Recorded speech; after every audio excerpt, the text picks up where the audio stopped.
Okay, so in this video I'm going to explain how classes and IDs work and what they're used for. So a class and an ID are different things. We'll show you how to apply them first. So generally a class is used for applying the same set of rules to several elements. So let's say you want, blue bold text, okay? And you want it to be applied to headers, paragraphs, labels, things like that, but you don't want to modify each one individually. So generally how you do that is you use a class.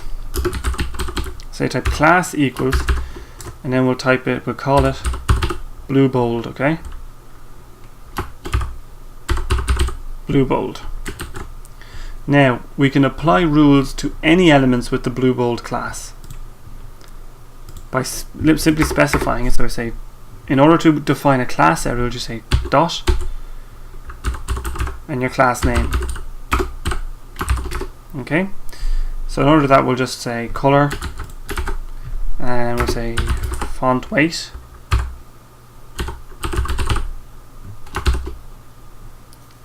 will be,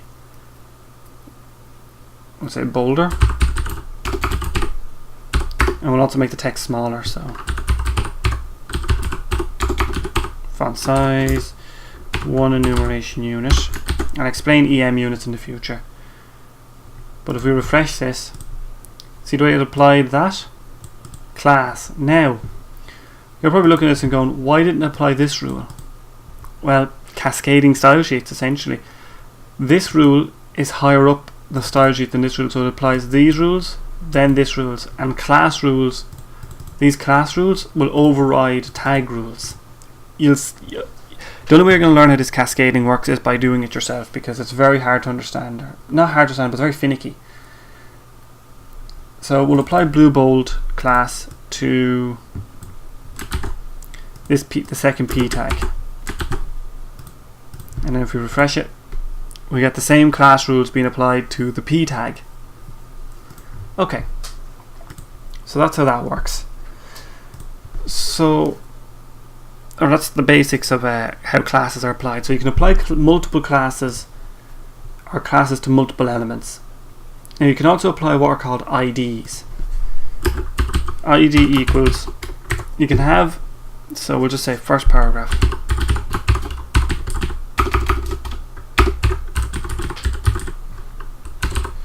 Now, you can only have one of each ID on any document at any one time. This is important. It's part of the spec and can cause stuff to break horribly if you don't. So this first paragraph ID, I can't identify or add this exact ID to any other element. It's identifying that as a unique element. The reason this is because it's often used with JavaScript and other elements. So anyway, let's apply an ID to it. So you literally type in ID, that means identifier. This will link, fucking hell, can't do that today. Okay, so that literally means ID first paragraph. That means apply these rules to any elements with the ID of first paragraph, which there only should be one of. And we'll say, we change the font size to 1.2 enumerations. One enumeration means it's a single unit, so this should grow in size. And as you can see, it grew in size. So that's how that works.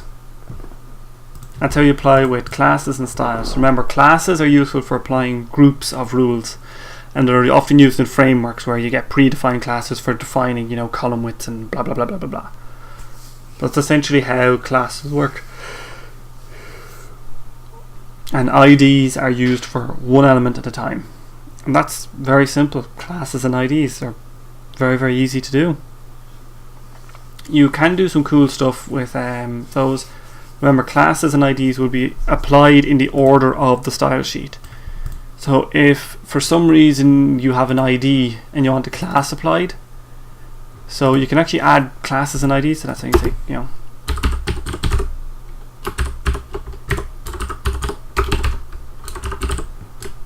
And if you refresh it, the text becomes bold. So now you're probably wondering, see the way the font size here is 1em? What's actually happening here is that it's applying these rules in the order of the sheet. So blue bold is being applied with 1em, then the first paragraph is being applied because it is further down the sheet. That's why the font is still big. If we change that, reverse the order of these in the sheet, that will then change the order of these.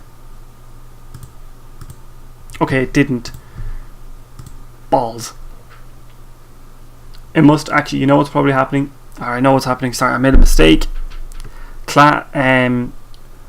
IDs overrule classes in cascading. It doesn't matter what order they're applied in. If you have two classes, it'll apply in the order of the classes in the sheet, or if you have media queries and stuff, it applies that way. Yeah, IDs are preferenced before classes, which are preferenced before that.